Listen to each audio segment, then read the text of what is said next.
Good morning friends. सबसे पहले तो आप सबको गणतंत्र दिवस की बहुत सारी शुभकामनाएं। ठीक है, तो पहले हम प्रीलिम्स बूस्टर स्टार्ट करते हैं अपना, और फर्स्ट टॉपिक देखते हैं जो कि है Sundarbans.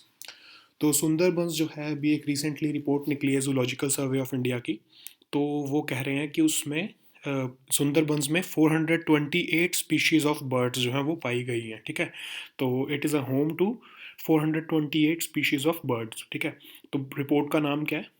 Birds of the Sundarban biosphere reserve. ठीक है, इसको ZSI zoological survey of India ने रिलीज़ किया है। वो कह रहे हैं कि 9 आउट ऑफ 12 जो स्पीशीज़ ऑफ किंगफिशर्स हैं वो सुंदरबंस में ही पाई जाती हैं। तो इंडिया में टोटल 1300 स्पीशीज़ ऑफ बर्ड्स हैं, जिसमें से 428 स्पीशीज़ जो बर्ड्स हैं वो सुंदरबंस में पाए जाते हैं। तो ठीक है, तो इसका मतलब क्या हुआ कि 1 in every 3 birds in the country is found in the unique ecosystem. ठीक है, तो सुंदरबंस के बारे में देखते हैं थोड़ा सा। सुंदरबंस जो है वहाँ पर सुंदरबन टाइगर रिजर्व है, जिसमें 96 रॉयल बंगाल टाइगर्स हैं as per the latest census.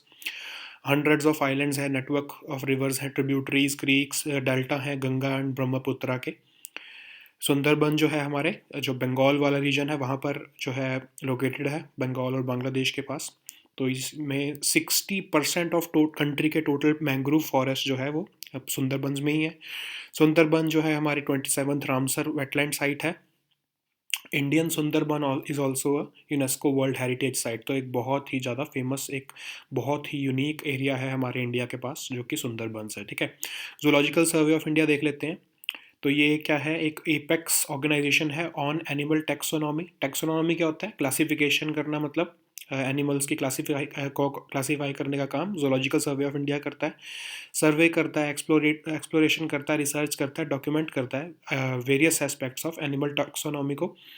इसको 1916 में बनाया गया था और इसका हेडक्वार्टर कोलकाता में है। ठीक है, तो इसको डेजिग्नेट किया गया है repository for national zoological collection. ठीक है, as per the national biodiversity act के अंडर इसको रिपोजिटरी बनाया गया है नेशनल जूलॉजिकल कलेक्शन की।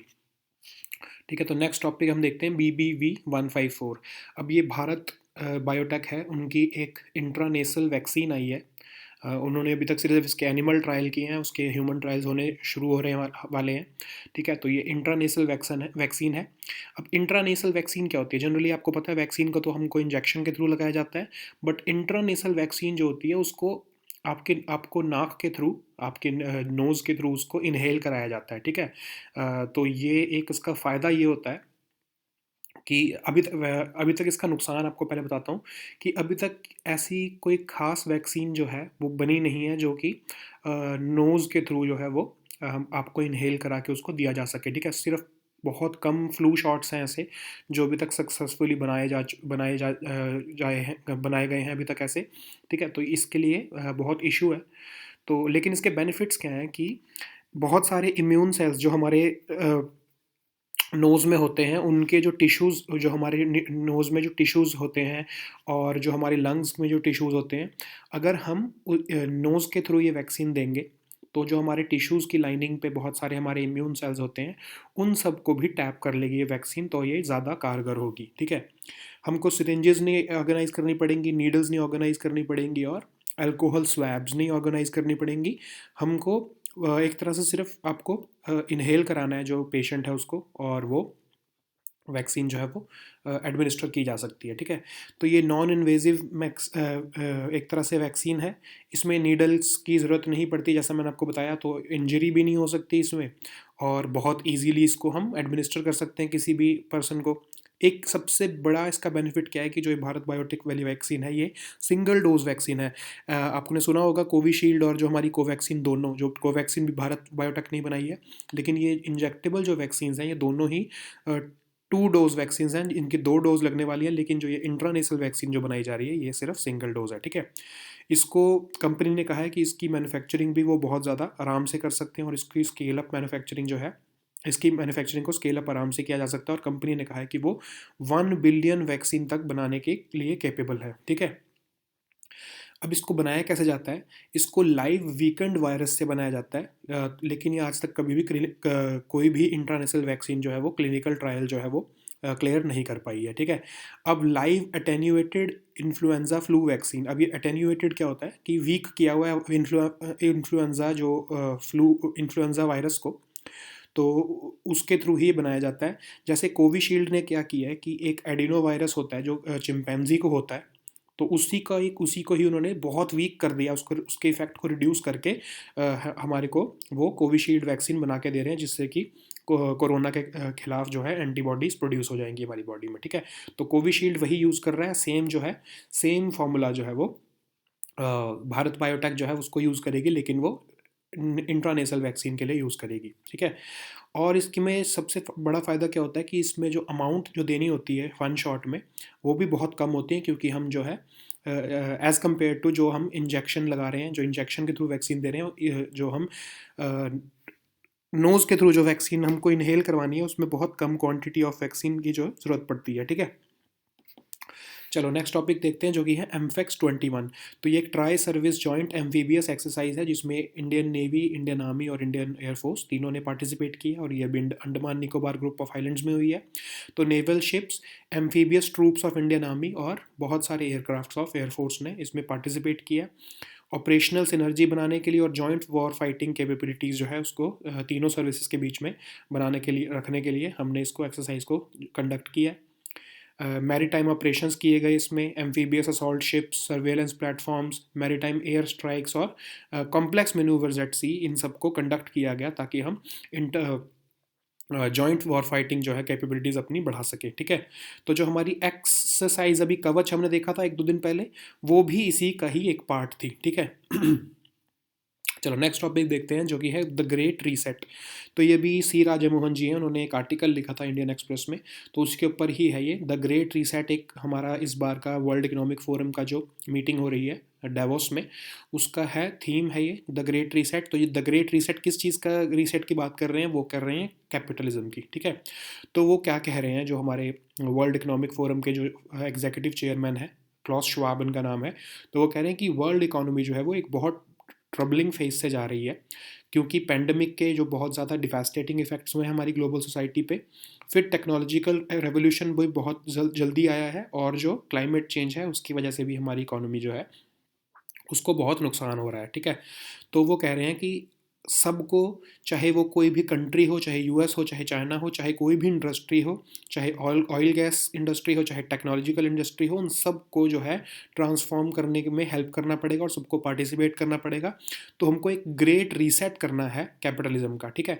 जैसे अभी चला आ रहा है कैपिटलिज्म, उसको वैसा नहीं चला सकते, उसको हमको रीसेट करना ज़रूरी है, ठीक है।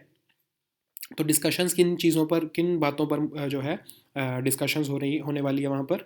तो सबसे पहला है कि रिफॉर्म कैसे किया जाए कैपिटलिज्म को, ठीक है। तो अभी क्या होता है कैपिटलिज्म में, क्या होता है कि प्राइवेट जो कंपनीज़ हैं या प्राइवेट जो ओनर्स हैं वो प्रॉफिट मेकिंग के लिए काम करते हैं। तो अगर वो सिर्फ प्रॉफिट मेकिंग के लिए काम करते रहेंगे तो कंसंट्रेशन ऑफ वेल्थ हो जाएगी, सिर्फ उनके हाथ में पैसा रहेगा। तो अभी यही हो रहा है कि हमारी जो इनइक्वालिटी बढ़ती जा रही है, जो हमारे ओनर्स हैं, जो हमारी इंडस्ट्री के ओनर्स हैं, उनके हाथ में पैसा बहुत ज़्यादा आ गया, तो इनइक्वालिटी ऑफ वेल्थ की प्रॉब्लम आ रही है।